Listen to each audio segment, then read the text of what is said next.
अस्सलाम वालेकुम students, hope you all are doing well. तो आज हम 9th क्लास का पहले यूनिट जो कि है प्रॉब्लम सॉल्विंग वो पढ़ने जा रहे हैं। उसका हमारे पास पहला टॉपिक है प्रॉब्लम सॉल्विंग स्टेप्स। जैसे कि हम पहले ही देख लेते हैं कि हम इसे यूज कहाँ कर सकते हैं। हम अपनी रियल लाइफ में भी अप्लाई कर सकते हैं, और हम वैसे तो हम इसे पढ़ रहे हैं लेकिन हम इसे रियल लाइफ में भी अप्लाई कर सकते हैं। जिस तरह हमारे ऐसे हालात बन जाते हैं, बहुत सारी प्रॉब्लम्स क्रिएट हो जाती हैं, तो हम इन स्टेप्स को वहाँ अप्लाई करके हम इन्हें सॉल्व कर सकते हैं अपनी प्रॉब्लम्स। तो हम सबसे पहले पढ़ेंगे प्रॉब्लम सॉल्विंग स्टेप्स क्या होते हैं। In order to solve a problem it is important to follow a systematic approach. In the following, we discuss different steps that we can follow to solve a problem systematically. अब इसमें क्या है, इन्होंने हमें steps दे दिए हैं, कुछ steps follow करके हम अपनी प्रॉब्लम सॉल्व कर सकते हैं। तो हमारे सबसे पहला स्टेप आ जाता है defining a problem. How to define a problem, हम कैसे प्रॉब्लम को डिफाइन कर सकते हैं, कैसे उसे हम लोग बता सकते हैं, अपने आप को भी समझा सकते हैं कि कैसी प्रॉब्लम है और इसका कैसे सोल्यूशन निकालना है।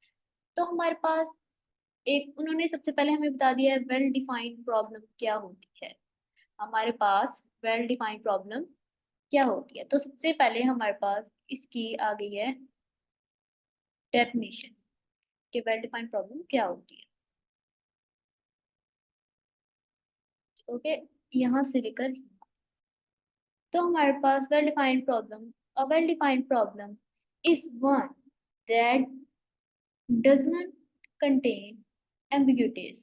All the conditions are clearly specified, and it has a clear goal. It is easy to understand or solve.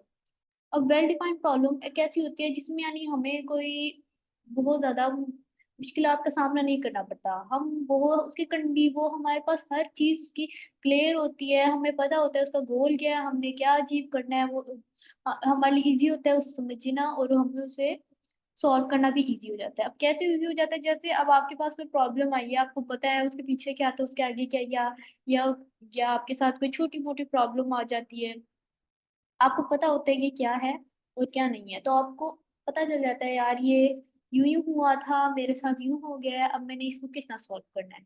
For example, हम एक एग्जाम्पल ले लेते हैं। आपके सामने कोई प्रॉब्लम आई, जैसे कि आपने कोई खाना पकाया फॉर एग्जाम्पल, उसमें आपके पास प्रॉब्लम आ गई है, आप उसमें ना जायका नहीं सही आया, तो आप देखेंगे आपको पता है ये प्रॉब्लम मेरे साथ हुई है, तो इस खाने में जो था मैंने ये डाला था, इसमें एक आंच इतनी रखी थी, ये हो गया था, तो इसका जायका क्यों नहीं सही आ रहा है, ये थोड़ा सा क्यों खराब हो रहा है। आपको सब कुछ पता है, तो आपको पता चल जाएगा यार नेक्स्ट टाइम मैंने ये फॉर एग्जाम्पल आपने आंच ज्यादा रखी तो काफी ज्यादा रखी, तो इस वजह से इसमें बदबू थोड़ी सी आ रही है, हमारे स्मेल क्रिएट हो रही है, वरना तो नहीं होती, तो आपको पता चल जाएगा। तो ये होता है हमारे पास वेल डिफाइंड प्रॉब्लम।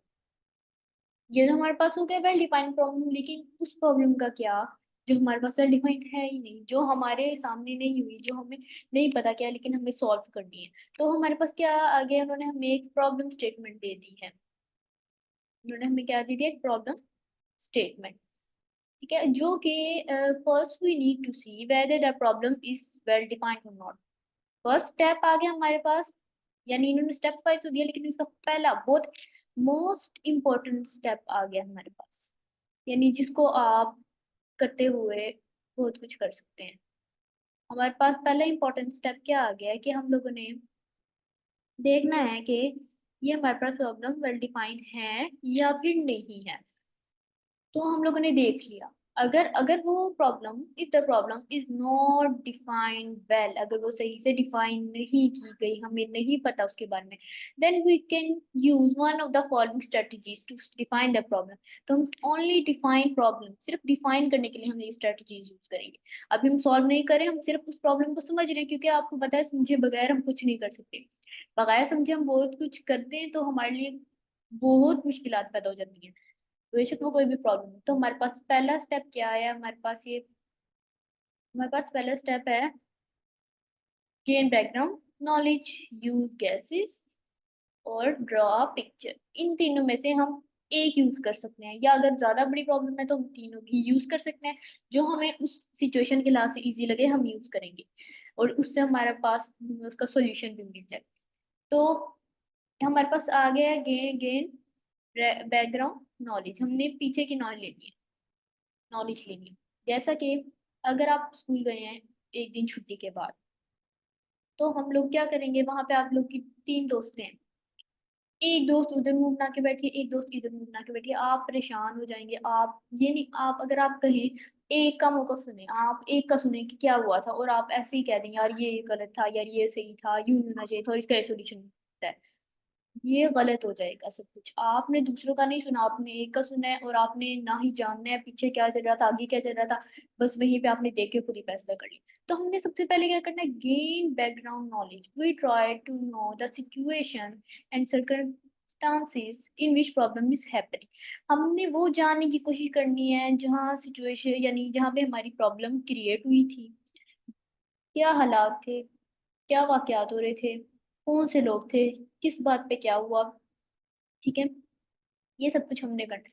इस तरीके से we can identify the given state. जो हमारे पास गिवन स्टेट आ जाता है, प्रॉब्लम आ जाती है, वो हम उसे आइडेंटिफाई कर सकते हैं। It also help to know a good situation will look like. अब ये हमें कैसे हेल्प करेगा कि हम, हमें पता चल जाए एक अच्छा सोल्यूशन कैसा हो सकता है इस लिहाज से। How we shall be able to measure the solution. हम कैसे काबिल होंगे कि हम एक सोल्यूशन को मेजर कर सकें, अंदाजा लगा सके क्या इसका सोल्यूशन होगा, क्या नहीं होगा।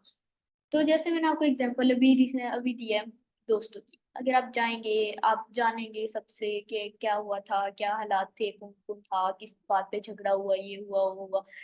अगर आप उस उस वक्त की बैकग्राउंड नॉलेज ले लेंगे, तो आप बहुत कुछ कर सकते हैं। आप समझेंगे कि ये हुआ था, अच्छा ये हुआ, ये हुआ, ये हुआ, फिर आप एंड पे अच्छे सोल्यूशन पे पहुंचेंगे। उसके बाद हमारे पास आ जाएगा यूज गैसेस। गैसेस यूज करना, आपको पता गैस क्या होता है हमारे पास, हम लोगों ने अंदाजा लगाना है। We try to guess the unknown information through appropriate guesses. These guesses may be based upon our past experience. जैसे कि आप लोगों को पता है कि हम लोगों के पास माजी में बहुत सारे हमारे पास वाकयात होते हैं जिनसे हम एक्सपीरियंस हासिल करते हैं। और अगर हमारे पास कोई डिफाइन नहीं हुई है प्रॉब्लम, तो हम कैसे यूज करेंगे। मीन्स के हम लोग उन हालात और वाकयात को हम अगर ना जाने पीछे के, अगर हम वाकयात को इसके लिहाज से ना जाने, तो हम लोग गैसेज यूज कर सकते हैं। हम अगर हमारे पास ऐसा जरिया नहीं है जिससे हम बैकग्राउंड नॉलेज ले सकें, कोई ऐसा वाकया हो गया, तो हम लोगों ने अपने पीछे एक्सपीरियंस, जैसे अगर हमारे पास कुछ, या ये तो इस तरह हुआ था, यानी कोई शीशा टूट गया, वहां पे कोई नहीं था, और आप लोग बैकग्राउंड नॉलेज नहीं ले पा रहे हो, तो आप लोग अपने पीछे जाएंगे, आप कहेंगे किचन का अगर शीशा टूट गया, मे बी यानी एक्सपीरियंस हो आपके पास कि हाँ मैंने चूल्हा चलाया था, तो चूल्हे के पास शीशा पड़ा था तो वो टूट गया। तो आप लोग इस बात से अंदाजा लगा सकते हैं कि मे भी यहाँ पे चूल्हा पड़ा हुआ हो, तो आप उस हाथ से अपना सोल्यूशन ढूंढ सकते हैं कि वहां अगर चूल्हा पड़ा हुआ हुआ और बाकी वहां पे कुछ शीशा टूटा होगा, तो फिर जाहिर सी बात हो चूल्हा चलने की वजह से टूटा होगा, या किसी से खुला रह गया और कोई देख नहीं पाया और चला गया, कुछ भी हो गया। ठीक है, उसके बाद आ गया ड्रॉ अ पिक्चर। अब आप भी ये देखेंगे कि बंदे को पिक्चर से ज्यादा समझ आती है, लिखे हुए से ज्यादा नहीं समझाती, पिक्चर से ज्यादा समझाती, इसलिए हम बच्चों को हमेशा शुरू से पिक्चर से ही समझाते हैं। तो it is the problem is not well defined. अगर हमारे पास एक जो मसला है वो वेल डिफाइंड नहीं है, तो हम एक पिक्चर ड्रॉ कर सकते हैं ताकि हम अनडिफाइंड इंफॉर्मेशन ले सकें। अब हम लोगों ने देखनी है, यानी अब इन लोगों ने फिगर दे दी है, तो हम उससे लेंगे कि फिगर से हम सब कुछ लेंगे, कि वो फिगर हम पहले सॉल्व कर लेते हैं, फिर मैं आपको बताऊंगी एक, इस तरीके से हम जानेंगे कि एक पिक्चर से हम कैसे प्रॉब्लम सॉल्व कर सकते हैं। तो ये आ गई है हमारे पास picture. Can you solve this, कैसे सॉल्व कर सकते हैं। तो आपने यहाँ पे इन्होंने हमें दिए हुए हैं 3 घोड़े, हॉर्सेस, और उसके आगे हमें बता दिया है वो हैं वो मिलते हैं 30। ओके, और यहाँ पे एक हॉर्स दिया हुआ है, और ये 2 दिए हुए हैं, कोई चीजें दी हुई हैं, यानी ये 3 है, तो हमें पता चल जाएगा इनकी वैल्यू क्या है, 10। 10 वैल्यू आ गई, तीनों की वैल्यू आ गई 10 10। 10 + 10 + 10 equal to 30, as we know. उसके बाद हम नीचे आ जाएंगे, हमें पता चल जाएगा हॉर्स की वैल्यू क्या थी, 10। तो 10 और यहाँ 18 आ गया, यानी हम देखेंगे 10 तो निकाल दो क्योंकि हमें पता चल गया है। तो हम 18 - 10 कर लेंगे, तो हमारे पास कितने आ जाएगा 8, ठीक है, 8 आ गए हमारे पास। तो हमें पता चल जाएगा यार हमारे पास तो 8 आ गए। ओके, यानी हमारे पास इन दोनों की वैल्यू क्या बची है, हमारे पास 8 बच गया। अब हम इन दोनों को भी डिवाइड करेंगे, दो हैं तो 4 जार 8 होता है हमें पता है, यानी 4 इसके पास चले जाएंगे और 4 इसके पास, हमें पता चल गया इसकी वैल्यू 4 है। अब हम नीचे आएंगे, उन्होंने सक्सेस का जोड़ा दिया हुआ है और हमने ये दिया हुआ है, तो इसकी वैल्यू हम निकाल चुके थे जिसकी वैल्यू वैल्यू है 4। अब इन्होंने क्या है, इसमें से माइनस करेंगे अगर हम सॉक्स के यानी वैल्यू को, तो हमारे पास 2 आ जाएगा। तो हम सोचेंगे जैसे हम करते हैं कि 4 में से अगर हम 2 निकाल दें, क्या आ जाता है 2। मैंने इसमें ये किया है कि मैंने इसकी ये वैल्यू इस वैल्यू में से इस वैल्यू को माइनस किया है, तो हमारे पास ये आ गया। एक मिनट हम ट्राई करके देख लेंगे, अगर सक्सेस की वैल्यू मेरे पास 2 आ गया जैसे मैंने किया है, अगर हम यहाँ 2 लगा दें, यहाँ 4 आ जाएगा, इसका माइनस आ जाएगा, इसका 2 आ जाएगा, यानी जो मैंने वैल्यू निकाली इक्वल टू 2। क्या मेरे पास सही जवाब आ गया? एग्जैक्टली मेरे पास सही जवाब आ गया है। तो हमारे पास ये निकल गया। उसके बाद हमने क्या, सॉक्स प्लस हॉर्स, यानी सॉक्स की वैल्यू क्या थी हमारे पास 2 निकाली थी हमने, प्लस अब सेकंड वाले की वैल्यू हमने क्या निकाली थी 10, जैसे कि हमने ऊपर निकाली थी, ये देखिए हमने निकाली थी यहाँ पे। उसके बाद हमारे पास मल्टीप्लाई बाय, इसकी वैल्यू हमारे पास थी 4। तो आप, मैं इसे क्लियर कर देती हूँ। तो अब आप लोग ये देखें कि 10 plus 2 multiply by 4 equal to question mark, यानी हमें नहीं पता। अगर आप लोग इसे, इसको भी, इसमें भी आपकी प्रॉब्लम सॉल्विंग की स्ट्रेटजी अप्लाई हो रही है, कैसे सोचने की बात है हमारे पास कैसे हो रही है। तो हम अगर हम बगैर सोचे समझे 2 + 10 is equal to 20, 20 multiply by 40 equal to ये निकाल ले, तो कितना गलत हो। We have to define a problem. अब हमारे पास प्रॉब्लम आ गई है, हमने अब इसका सोल्यूशन निकालना है, सोच समझ के निकालना है। कैसे निकालना है, मीन्स के हम लोगों ने बोर्ड मास रूल आपने पढ़ा होगा, बोर्ड मास रूल BODMAS, या आपने आई थिंक 5th क्लास में पढ़ा होगा या मे बी छोटी क्लासेस में, यानी ब्रैकेट्स ऑफ, यानी मल्टीप्लाई जो इस फॉर्म में होता है, यानी साथ साथ या डॉट के फॉर्म में होता है, divide, sorry, divide, multiply, addition, subtraction. पहले हमने ब्रैकेट वाली चीजें सॉल्व करनी है सारी, उसके बाद हमने इस तरह की जो डॉट वाले फॉर्म में होती हैं वो ऑफ करना है, ठीक है। अब हम लोग क्या करेंगे, भी डिवाइड करना, इसमें हमारे पास सबसे पहले क्या आ जाएगा, मल्टीप्लाई आ रहा है, देखिए सबसे पहले मल्टीप्लाई करेंगे तो क्या आ जाएगा, 2 + 10 4 × 40 इक्वल टू, भी हमारे पास question mark.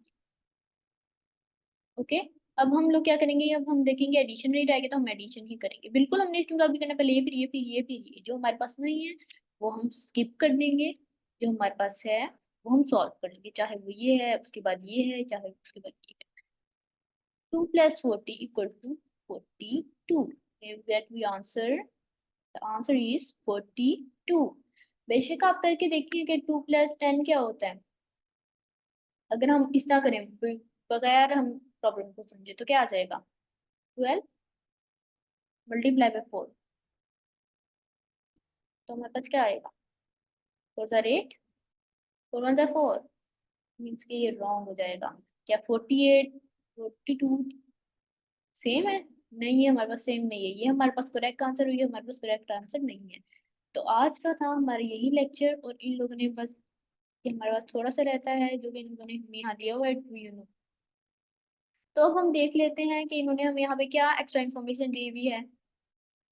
Albert Einstein said, if I were given 1 hour to save the planet, I would spend 59 minutes defining the problem and 1 minute solving it, resolving it. So, अब आप सोचिए कि आप, फॉर एग्जाम्पल कंसिडर करें, अगर आपने दुनिया को बचाना हो, कितनी बड़ी बात होगी कि अगर आपने दुनिया को बचाना हो और हमारे पास इन्होंने सिर्फ 1 घंटा दिया हो, हमारे पास तो 1 घंटे में हमारा होमवर्क भी नहीं होता, तो हम लोग दुनिया को कैसे बचा लेंगे? तो उसने कहा था, अल्बर्ट आइंस्टाइन ने इतनी जबरदस्त बात कह दी उसने, अगर मुझे दुनिया को बचाना हो, प्लेनेट, यानी प्लेनेट हमारा अर्थ ही है, तो मैं 59 मिनट सोचने में गुजार दूंगा और 1 मिनट सॉल्व करने में। How it is possible? यानी हम लोग होते हैं ना, हमें दिया होते ये आपको 5 मिनट दिए में इस प्रॉब्लम सॉल्व करो, जैसे हमने ये वाला किया।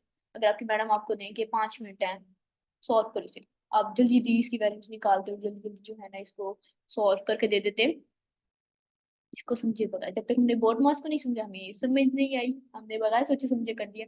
तो आपको 1 मिनट वो, यानी अगर वो 59 मिनट आप बैठ के सोचो ना, तो 1 मिनट में उससे सॉल्व कर दिया। अगर आपको कहा जाए इतना सिलेबस आपने कवर करना है और आपका कल पेपर है, तो आप बगैर सोचे समझे रट्टा मारना शुरू कर दोगे। इससे अच्छा आप टाइम टेबल बनाओ, 10 मिनट टाइम टेबल बनाने में लीजिए, बाकी टाइम आप आराम से टाइम गुजारो काम करो। तो उसके बाद उन्होंने वहाँ बताया है, picture speak louder than word. जैसे मैंने आपको बताया है, पिक्चर ज़्यादा, वैसे हमारे कोर्स में वैसे इतना शामिल नहीं है, तो ये बहुत इंपॉर्टेंट बात है, कोर्स के लिहाज से नहीं, वैसे सिंपल था। तो अब मैं आपको सिर्फ ये बता देती हूँ कि हमारी ये रह गया कि शॉर्ट फॉर्म के तौर पे कैसे आएगा। वो आपसे पूछ सकते हैं कि वेल डिफाइंड प्रॉब्लम की वो हमसे पूछ सकते हैं डेफिनेशन, ये शॉर्ट के तौर पर यहाँ से यहाँ तक, किसी को एग्जाम्पल नहीं है, छोड़ दें एग्जाम्पल नहीं है तो। ये आपको एज अ शॉर्ट आ सकता है कि अगर हम आपको प्रॉब्लम दे तो हम कैसे उसकी स्ट्रेटेजी अप्लाई कर सकते हैं। वो आपका ये शॉर्ट भी दे सकते हैं कि स्ट्रेटेजीज बताएं, 3 स्ट्रेटेजीज बता दें डिफाइन करने के लिए प्रॉब्लम को। ओके, वो आपको ये भी बता सकते हैं, define how can we gain background knowledge, ये भी शॉर्ट आ सकता है और ये भी शॉर्ट आ सकता है। ये कम ही आता है ड्रॉ पिक्चर, लेकिन ये आ सकता है, गेन बैकग्राउंड नॉलेज ज्यादा आता है हमारे पास। और इसके अलावा ये पूरा हमारे पास एक लॉन्ग आता है यहाँ से यहाँ तक। लॉन्ग आपने कैसे अटेम्प्ट करना है, पहले डेफिनेशन लिखनी है, उसके बाद आपने ये हमारे पास जो है लॉन्ग के लिए हम सब पेन का कलर यूज कर लेते हैं। ये आपने सबसे पहले डिफाइनिंग का प्रॉब्लम की डेफिनेशन लिखनी है, और उसके बाद आप लोगों ने ये एक्सप्लेनेशन आ जाएगी, एक्सप्लेनेशन एक्सपी लिख रही हूँ मैं एक्सप्लेनेशन की जाए, एक्सपी, एक्सप्लेनेशन, एक्सप्लेनेशन। ओके, यहाँ से यहाँ तक ही आ जाएगी आपकी एक्सप्लेनेशन। उसके बाद आपने हेडिंग देनी है स्ट्रेटजीज की। उसके बाद हमारा there are 3 strategies to define a problem, फिर आपने ये लिखना है, उसके बाद ये लिखना है, उसके बाद ये, और ये हमारे पास पूरा लॉन्ग अटेम्प्ट हो जाए। उम्मीद करती हूँ कि आप लोगों को समझ आ गई होगी। अगर आपको समझ नहीं आई तो आप कमेंट्स में पूछ सकते हैं, और आपने ये जरूर सॉल्व करना है, या कोई ऐसे आपने नेट से सर्च करके इस तरह की ही चीज़ें बोर्ड मास रूल अप्लाई करके आप लोगों ने सॉल्व करना है, ताकि आपको समझ आ जाए कि हम भी प्रॉब्लम सॉल्व कर सकते हैं, नहीं आपको अभी तक आया है या नहीं। तो स्टूडेंट्स, आज के लिए इतना ही काफ़ी है, अपना ख्याल रखिएगा, नेक्स्ट लेक्चर में मिलते हैं, अल्लाह हाफिज़।